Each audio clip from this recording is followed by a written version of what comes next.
ಪ್ರತಿ big boss ಸೀಸನಲ್ಲೂ ಒಂದೊಂದು love story ಅನ್ನೋದು ಇರುತ್ತೆ. ಸರ್ವೈವ್ ಆಗ್ತಾರೆ ಕೊನೆವರೆಗೂ ಅನ್ನೋಂಥದ್ದು ಮೇ ಬಿ ಆ ಸ್ಟ್ರಾಟಜಿನೂ ಇರಬಹುದು. ಈ ಒಂದು ಬಿಗ್ ಬಾಸ್ ಸೀಸನಲ್ಲಿ ಈ ಸೀಸನ್ ನೋಡೋದಾದ್ರೆ ನಿಮಗೆ ಏನು ಅನಿಸುತ್ತೆ? ಯಾರಾದರೂ ಇದಾರಾ ಅನಿಸುತ್ತಾ ನಿಮಗೆ ಸದ್ಯಕ್ಕೆ? ಆ್ಯಕ್ಚುಲಿ ನಾನು ನೋಡ್ತಾ ಇಲ್ಲ ಅಂದರೆ ಎಲ್ಲೋ ಒಂದು 2 ಎಪಿಸೋಡ್ ನೋಡಿದ್ದೀನಿ ಅಷ್ಟು ಬಿಟ್ಟರೆ ನಾನು ರೆಗ್ಯುಲರ್ ಏನು ವಾಚ್ ಮಾಡ್ತಾಯಿಲ್ಲ. ಬಟ್ ಈ ನಮ್ಮದು ಸೋಷಿಯಲ್ ಮೀಡಿಯಾದಲ್ಲೇ ಹಾಕ್ಬಿಟ್ಟಿರ್ತಾರಲ್ವ, ಅವ್ರ ಒಳಗಡೆ ಅದು ನಿಜವಾಗ್ಲೂ ಲವ್ ಸ್ಟೋರಿ ನಡೀತಿದೆಯೋ ಇಲ್ವೋ ಗೊತ್ತಿಲ್ಲ, ಇಲ್ಲ ಅವ್ರ ಮನಸ್ಸಲ್ಲಿ. ಬಟ್ ಇವರೇನೆ ಒಂದು ಇಮ್ಯಾಜಿನೇಷನಲ್ಲಿ ಫುಲ್ಲು ಅವ್ರದ್ದು ಹೆಸರು ಹಂಗೆ ಹಾಕಿ ಮಾಡ್ತಾ ಇರ್ತಾರೆ. ಸೊ ಐ ಡೋಂಟ್ ನೋ ಅದು ಎಷ್ಟು ಒಳ್ಳೆಯದು ಕೆಟ್ಟದು ಅನ್ನೋದು ನನಗೆ ಗೊತ್ತಿಲ್ಲ. ನೀವು ಹೇಳ್ದಂಗೆ ಪ್ರತಿ ಸೀಸನ್ ಆ ಥರ ನಡೀತಾ ಇದೆ. ಬಟ್ ಕೆಲವು ವರ್ಕ್ ಆಗಿದೆ, ಕೆಲವು ವರ್ಕ್ ಆಗಿಲ್ಲ. ನಮ್ಮ ಒಂದು ಬರೀ ನೋಡೋ ದೃಷ್ಟಿಯಿಂದ ಅಷ್ಟೇ ಲವ್ ಆಗಿರುತ್ತೆ. ಹೊರಗಡೆ ಬಂದಮೇಲೆ ಅವ್ರಿಗೆ ಏನೂ ಆ ಥರ ಇರೋದೇ ಇಲ್ಲ ನಾರ್ಮಲಾಗೆ. ನೀವು ನನ್ನ ಪರ್ಸ್ನಲಿ ಕೇಳೋದಾದರೆ ಅಲ್ಲಿ ಹೋಗಿರೋದು ಆಟ ಆಡೋಕೆ, ಅಲ್ಲಿ ಮೈಂಡ್ ಗೇಮ್ ಆ ಥರ ಇರೋದ್ರಿಂದ ಅಲ್ಲಿ ಆ ಥರದ್ದು ಒಂದು ಸಂದರ್ಭದಲ್ಲಿ ನಿಮ್ಗೆ ಹೆಂಗೆ ನಿಜವಾಗ್ಲೂ ಪ್ರೀತಿ ಹುಟ್ಟುತ್ತೆ ಒಬ್ಬರ ಮೇಲೆ? ಬಿಕಾಸ್ ಅಲ್ಲಿ ಹೋಗಿರೋ ಪ್ರತಿಯೊಬ್ಬರು ನಾನು ಗೆಲ್ಲಬೇಕು, ನಾನು ಎಲ್ಲರನ್ನೂ ಹೊರಗಡೆ ಕಳಿಸಿ ನಾನು ಇರಬೇಕು ಅನ್ನೋದೇ ಇರುತ್ತೆ. ಸೊ ಎವ್ರಿಥಿಂಗ್ ಅದೇನೇ ಬಾಂಡಿಂಗ್ ಏನೇ ಇದ್ರೂ I don't think so it is a genuine bonding ಅಲ್ವಾ? ಏನು ಹೇಳ್ತೀರಾ? End of the day it's like ತುಂಬ ಪ್ಲ್ಯಾನಿಂಗ್, ಗೇಮ್ಗೆ ಬೇಕಾಗಿರೋ ಮಟ್ಟಿಗೆ ಅಷ್ಟೇ ಪ್ಲ್ಯಾನ್ ಮಾಡಿರ್ತಾರೆ. ನೀವು ಹೇಳಿದ ಹಾಗೆ ಈ ಬಾರಿ ಧರ್ಮ ಅವರು ಸಹ ಒಳಗಡೆ ಹೋಗಿದ್ದಾರೆ. ಅವ್ರು ಹೇಗಿದ್ದಾರೆ ಹಾಗೇ ಇದ್ದಾರೆ. ಅವ್ರ ತನನ ಅವರು ಬಿಟ್ಕೊಟ್ಟಿಲ್ಲ ಎಲ್ಲೂ. ಅಂದರೆ ತೀರಾ ಅಲ್ಲ, ಕೆಲವೊಮ್ಮೆ ಮಾತಾಡಿದಾಗ ಇರಬಹುದು. ಮತ್ತು ಇಷ್ಟು ದಿನ ಅವರು ಒಳಗಡೆ ಇದ್ದಾರಲ್ಲ, ಆಲ್ಮೋಸ್ಟ್ 5 ವೀಕ್ಸ್ ಆಗಿದೆ. ಅವರು ಎಲ್ಲೂ ಜಾಸ್ತಿ ಕಿರ್ಚೋದಿರ್ಬೋದು ಅಥವಾ ತೀರಾ ಸೈಲೆಂಟ್ ಹೀಗೆ ಅನಿಸಿಲ್ಲ. ಅಂದರೆ ಆಡಿಯನ್ಸ್ ಪ್ರಕಾರ ನಾವು ಸೋಷಿಯಲ್ ಮೀಡಿಯಾ ಫಾಲೋ ಮಾಡ್ತೀವಿ ಅಷ್ಟೇ, ನಾವು ನಮ್ಮ ಪರ್ಸ್ನಲ್ ಒಪಿನಿಯನ್ ಹೇಳಕ್ಕೆ ಹೋಗೋದಿಲ್ಲ ಎಲ್ಲೂ. ಸೊ ಹಾಗಾಗಿ ಅವರು ನಾಲಾಯಕ್ ಅನ್ನುವಂಥ ಒಂದು ಪದಕ ಅವ್ರಿಗೆ ಕೊಟ್ಟರು ಈ ಸಲ ಬಿಗ್ ಬಾಸ್ ಕಂಟೆಸ್ಟೆಂಟ್ಸ್ ಇರೋರೆಲ್ಲ. ಸೊ ನಿಮಗದು ಒಪ್ಪಿಗೆ ಅನಿಸುತ್ತಾ, ನಾಲಾಯಕ್ ಅನಿಸುತ್ತಾ ಅಂತ? ಒಳಗಡೆ ಸಿ ಏನಾಗುತ್ತೆ ಅಂತಂದರೆ sometimes it works for some people, ಇನ್ನು ಕೆಲವರು ವರ್ಕ್ ಆಗಲ್ಲ. ಈಗ ನಾಲಾಯಕ್ ಅಂತ ಕೊಟ್ಟಿದ್ದಾರೆ ಅಂದರೆ ಮತ್ತೆ ಏನಕ್ಕೆ ಒಳಗಡೆ ಇಟ್ಕೊಂಡಿದ್ದಾರೆ? ಅವ್ರುಗಳೇ ನಾಮಿನೇಟ್ ಮಾಡಿ ಈಚೆ ಹಾಕ್ಬೋದಲ್ವ, ಯಾಕೆ ಅದನ್ನು ಮಾಡ್ತಾಯಿಲ್ಲ? ಸೊ ಅದು ಅವರ ಒಂದು ಮೈಂಡ್ ಸೆಟ್ ಇರ್ಬೋದು. ನಂಗೆ I don't know him personally to be honest. I can't even give a statement, ಅದು ತುಂಬ ತಪ್ಪಾಗುತ್ತೆ. ಈಗ ಅವರು ಅಲ್ಲಿ ಏನು ಮಾತಾಡ್ತಾರ, ಮೇ ಬಿ ಅವರು ನ್ಯೂಟ್ರಲ್ ಆಗಿರಬಹುದು. ಸರಿ, ನಿಮಗೆಲ್ಲ ಹಂಗೆ ನ್ಯೂಟ್ರಲ್ ಅಂತ ಅನ್ಸಿದ್ರೆ ಯಾಕೆ ಇಟ್ಕೊಂಡಿದ್ರ ಹೊರಗಡೆ? ಈ ಆ ಥರ ಟ್ಯಾಗ್ಲೈನ್ ಕೊಟ್ಬಿಟ್ಟು ಅದನ್ನು ನೀವೇ ಹೇಳ್ತೀರಾ ನಾಲಾಯಕ್ ಅಂತ, ಆಮೇಲೆ ಮಾತಾಡೋದು ಇಲ್ಲ ಅಂತೀರ, ಎರಡೂ ನೀವೇ ಮಾಡ್ತಾ ಇದ್ದೀರಾ ಅಂತಂದರೆ again everybody wants him to go out ಅಷ್ಟೇ. ಸೊ ಅವರು ಈ ಎಲ್ಲರನ್ನೂ ಕಳಿಸಿ ನಾನಿರಬೇಕು ಅಂತ ಮೇ ಬಿ ಸೈಲೆಂಟ್ ಇರ್ಬೋದು. I don't know, but maybe because it's a game. Bigg Boss ಮನೆಯಲ್ಲಿ ಜಾಸ್ತಿ ಕಿರ್ಚೋದ್ರಿಂದ ನಾವು ಉಳ್ಕೋತೀವಿ, ಸರ್ವೈವ್ ಆಗ್ತೀವಿ ಅನ್ನೋವಂಥದ್ದು ಎಲ್ಲೋ ಒಂದು ಮಾತು, ನಿಜಾನ? I don't think so. ಕಿರ್ಚೋದಂತಂದ್ರೆ ಎಷ್ಟೊತ್ತು, ಬಿಕಾಸ್ ಅದು ದೊಡ್ಡ ಮನೆ ರೀ, ಎಷ್ಟು ಕಿರ್ಚೋದು ಎಲ್ಲ ದೊಡ್ಡ ಅವ್ರ ಇಡೀ ಮನೆಯಲ್ಲಿ ಎಲ್ಲೋ ಕಿರ್ಚೋದು ಸೌಂಡ್ ಎಲ್ಲಿ ಕೇಳಿಸಲ್ಲ ಅಲ್ಲಿವರೆಗೂ, ಅಷ್ಟು ಜನ ಆ ಕಡೆ ಈ ಕಡೆ ಹೋಗ್ಬೋದು. ಸೊ ಕಿರ್ಚೋದ್ರಿಂದ ಉಳ್ಕೊತೀವಿ ಅನ್ನೋದು, ಏನೇ ಸ್ಟ್ರಾಟಜಿ ಮಾಡಿ ಏನೇ ಮಾಡಿದ್ರು ವರ್ಕ್ ಆಗಲ್ಲ. ಎಂಡ್ ಆಫ್ ದ ಡೇ ನಿಮಗೆ, ಯಾಕಂದರೆ ಅಲ್ಲಿ ಒಳಗಡೆ ನಡೀತಾ ಇರೋದು ಹೊರಗಿನ ಪ್ರಪಂಚಕ್ಕೆ ಯಾವ ಥರ ಪೋಟ್ರೆ ಆಗ್ತಿರತ್ತೆ ಒಳಗಿರೋರಿಗೆ ಗೊತ್ತಿರಲ್ಲ. ಇನ್ಫ್ಯಾಕ್ಟ್ ಅವ್ರು ಯಾವುದೋ ಭ್ರಮೇಲಿ ಇರ್ತಾರೆ. ಬಿಕಾಸ್ ನನ್ನ ಸೀಸನ್ನಲ್ಲಿ ನಾನಿರಬೇಕಾದ್ರೇ what I used to think, ನಾನು ಪರ್ಫೆಕ್ಟಾಗಿ ನಾನು ಕೆಲಸ ಮಾಡ್ತಾಯಿದ್ದೀನಿ, ಏನಿದ್ರು ಅಚ್ಚುಕಟ್ಟಾಗಿ ಮಾಡ್ತಾಯಿದ್ದೀನಿ, ಯಾವುದೇ ಒಂದು ಈಗ ಬಿಗ್ ಬಾಸಿಂದ ಕಂಪ್ಲೇಂಟ್, ಅದೇ ಮೈಕ್ ಹಾಕ್ಕೊಳ್ಳಿ ಅನ್ನೋ ಒಂದು ಇದಿಲ್ಲ.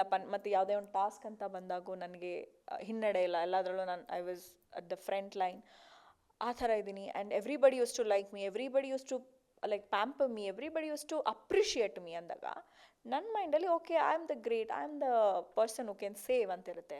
ಆದರೆ ಹೊರಗಡೆ ಟಿ ವಿನಲ್ಲಿ ನೋಡ್ತಿರೋರಿಗೆ ಗೊತ್ತಿಲ್ವೇ ಯಾರು ಹಿಂಗೆ ನೋಡಿದ್ರೆ I was out at the end of 6th week ಆಯಿತಾ. ಸೊ ಅಲ್ಲಿ ಅವ್ರು ಯಾವುದೋ ಭ್ರಮೇಲಿ ಇರ್ತಾರೆ, ವರ್ಕಿಂಗ್ ಆಗತ್ತೆ ಅಂತ, ಇಲ್ಲಿ ಯಾವುದೋ ಥರ ಪೋಟ್ರೆ ಆಗ್ತಾ ಇರ್ತಾರೆ. So end of the day luck and ಜನ ಯಾರನ್ನ ಯಾವ ಟೈಮ್ಗೆ ಹೆಂಗೆ ಎತ್ಕೊಂಡು ಹೋಗ್ತಾರೆ ಗೊತ್ತಾಗಲ್ಲ. ಸೊ ನಿಮಗೆ ಬಿಗ್ ಬಾಸ್ ನೀವು ಹೇಳಿದ್ರಿ ಒಂದು ಬದಲಾವಣೆ ಆ ರೀತಿ ಏನೂ ಆಗಲಿಲ್ಲ ಅನ್ನೋವಂಥದ್ದು.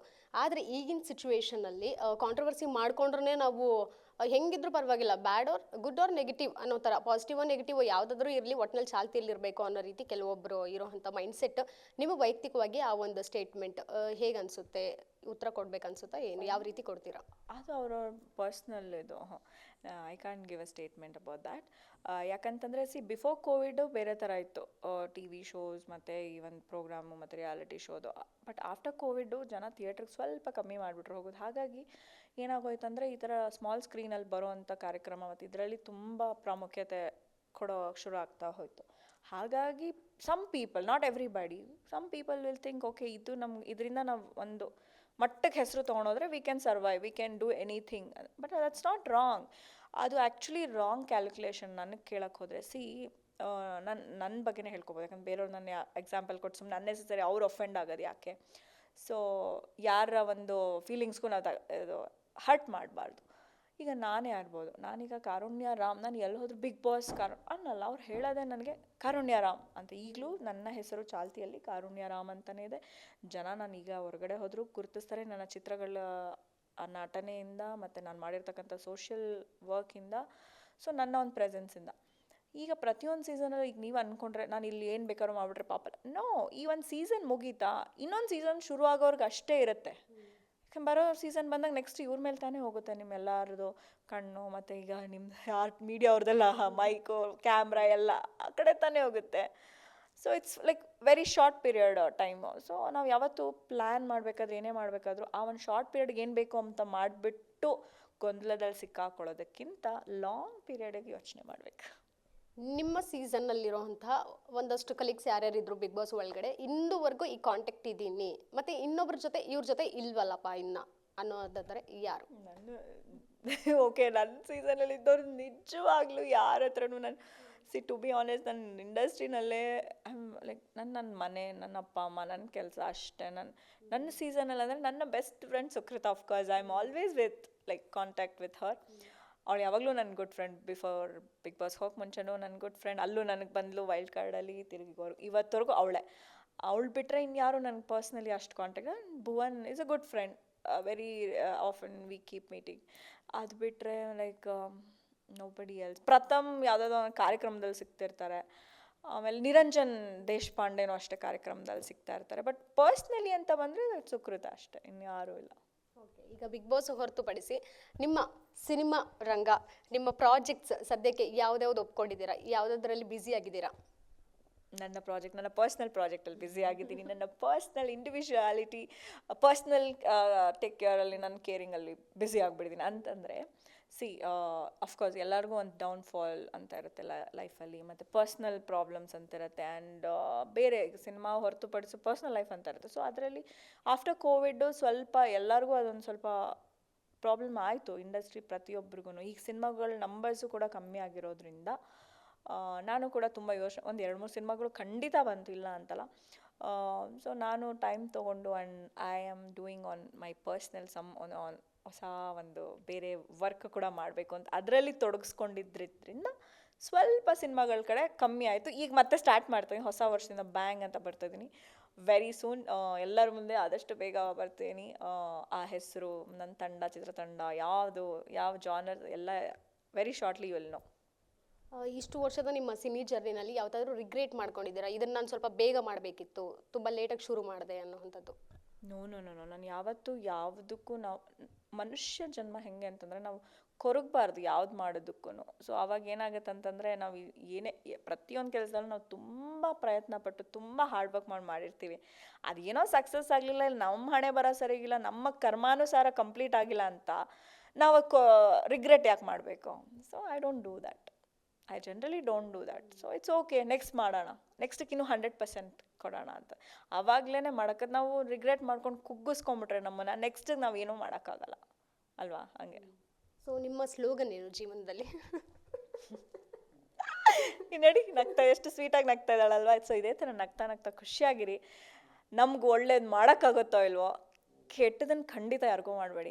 ಬ್ಯಾಕ್ ಸ್ಟಾಬಿಂಗ್ ಅಂತೂ ಮಾಡಬಾರ್ದು. ಮತ್ತು ಪ್ರತಿಯೊಬ್ಬರು ಶ್ರಮನ, ಕೆಲಸನ ನಿಮಗೆ ಅಟ್ಲೀಸ್ಟ್ ಪ್ರಶಂಸೆ ಮಾಡಿ ಎನ್ಕರೇಜ್ ಮಾಡೋಕ್ಕಾಗಿಲ್ಲ ಅಂದರೂ ಡಿಸ್ಕರೇಜ್ ಯಾವತ್ತೂ ಮಾಡಬೇಡಿ. ಯಾಕಂತಂದರೆ ದಟ್ ವಿಲ್ ಹರ್ಟ್. ಬಿಕಾಸ್ ಯಾರ್ಯಾರು ಯಾವ್ಯಾವ ಪರಿಸ್ಥಿತಿಯಿಂದ ಬಂದಿರ್ತಾರೋ, ಯಾರ್ಯಾರು ಯಾವ ಥರ ಒಂದು ಸಿಚುವೇಶನ್ನ ಫೇಸ್ ಮಾಡಿ ಅವ್ರ ಜೀವನದಲ್ಲಿ ಮುಂದೆ ಬಂದಿರ್ತೀವಿ, ಯು ನೆವರ್ ನೋ. ಸೊ ಅದು ಯಾವತ್ತು ನಾವು ಸುಮ್ಮನೆ ಎಲ್ಲೋ ಒಂದು ಕಾರಣದ ಒಂದು ಮರೆಯಲ್ಲಿ ಕೂತ್ಕೊಂಡು ಕಮೆಂಟ್ ಮಾಡೋದು, ಮತ್ತು ಅವ್ರ ಬಗ್ಗೆ ಡಿಸ್ಕ್ರೈಬ್ ಮಾಡೋದು, ಅವ್ರ ಬಗ್ಗೆ ಇದು ಮಾಡೋದು, it is very bad. So ಅದು ಕೆಲವರು ನಡೀತಾ ಇದೆ, ಇತ್ತೀಚಿನ ದಿನಗಳಲ್ಲಿ ತುಂಬಾ ನಡೀತಾ ಇರುತ್ತೆ. ಒಂದೊಂದು ಸ್ಟೇಟ್ಮೆಂಟ್ಸು, ಸ್ಲೋಗನ್ಸ್, ಒಂದು ರೈಟಪ್ ಈಸಿಯಾಗಿ ಅದೇನು ಹೇಳ್ತಾರೆ, ಬರವಣಿಗೆಗೆ ಅಷ್ಟು ಶಕ್ತಿ ಇರುತ್ತಂತೆ. ಸೊ ನಾವು ಒಂದು ಪದ ಪ್ರತಿಯೊಂದು ಬಳಸೋದು ಹೆಂಗಿರುತ್ತೆ ಅಂತಂದರೆ ಒಬ್ಬರ ಜೀವನ ಎಲ್ಲಿಗೋ ತೊಗೊಂಡೋಗುತ್ತೆ, ಎಲ್ಲೋ ಜೀವನ ಇರೋರನ್ನ ಹಿಂಗೆ ಕೆಳಗೋ ಹಾಕ್ಬಿಡುತ್ತಂತೆ. So be careful before commenting on anybody else. ಕೊನೆಯದಾಗಿ ಸೋಷಿಯಲ್ ಮೀಡಿಯಾ ಬರೋಕ್ಕೂ ಮುಂಚೆ ನೀವೆಲ್ಲ ಸಿನಿ ಕರಿಯರ್ ಶುರು ಮಾಡಿದಂಥವ್ರು, ಸೊ ಹಾಗಾಗಿ ಸೀನಿಯರ್ ಆ ರೀತಿ ಸೀನಿಯರ್ ಅಲ್ಲ, ಆಕ್ಟಿಂಗ್ ಅಲ್ಲಿ ಮೇ ಬಿ ಬೇಗ ಶುರು ಮಾಡಿದ್ದೀರಾ ನಿಮ್ಮ ಕರಿಯರ್ನ ಅಲ್ವಾ? ಟೀನೇಜ್ ಅಲ್ಲಿ ಶುರು ಮಾಡಿದ್ದೀರಾ, ಹಾಗಾಗಿ ಸೀನಿಯರ್ ಅಂತ ಹೇಳಿದ್ದು. ನೀವು ಹಾಗೆ ಅನ್ಕೊಳಕ್ ಹೋಗ್ಬೇಡಿ. ಓಕೆ, ಏನ್ ಕೇಳ್ಬೇಕಂತಿದೆ? ಮರ್ತೇ ಹೋಗ್ಬಿಟ್ಲ. ಇಲ್ಲ, ನೆನಪು ಬರುತ್ತೆ. ಓಕೆ, ಸೀನಿಯರ್ ಅಂತ ಹೇಳಿದೆ. ಓಕೆ, ಅದನ್ನ ಬಿಟ್ಟು ಈಗ ನೆಕ್ಸ್ಟ್ ಯಾರ್ಯಾರು ಪೀಳಿಗೆಯವರು ಬರ್ತಿದ್ದಾರೆ, ಹೀರೋಯಿನ್ ಆಗಬೇಕು ಅನ್ನೋಂಥ ಒಂದು ಕನಸನ್ನು ಕಟ್ಕೊಂಡು ಬರ್ತಾರೆ. ಸೊ ಹಾಗಾಗಿ ನಿಮ್ಮಲ್ಲಿ ನೀವು ಕಲ್ತಿರುವಂಥದ್ದು ಒಂದಷ್ಟು ಇರುತ್ತೆ. ಯಾಕಂತ ಹೇಳಿದ್ರೆ ಸೂಪರ್ ಸ್ಟಾರ್ಗಳ ಜೊತೆ ನೀವು ಆ್ಯಕ್ಟ್ ಮಾಡಿದ್ದೀರಾ, ಸ್ಕ್ರೀನ್ ಶೇರ್ ಮಾಡಿದ್ದೀರಾ, ಅವರ ಅನುಭವಗಳು ನೀವು ಸಹ ಕಲ್ತಿರ್ತೀರಾ. ಹಾಗಾಗಿ ನೀವೇನಾದರೂ ಹೇಳೋದಾದರೆ? ಓಕೆ, ಫಸ್ಟ್ ಆಫ್ ಆಲ್ ನಿನ್ನ ಕ್ವೆಶ್ಚನ್ನು ಚೆನ್ನಾಗಿದೆ, ಅದನ್ನು ಕರೆಕ್ಟ್ ಮಾಡ್ತೀನಿ. ಈಗ ಸೀನಿಯರು ಫೈನ್ ಮೂವಿದು ನಾನು ದೊಡ್ಡ ದೊಡ್ಡ ಆ್ಯಕ್ಟರ್ಸ್ ಜೊತೆ ಈಗಲೂ ಮಾಡ್ತಾ ಇದ್ದೀನಿ.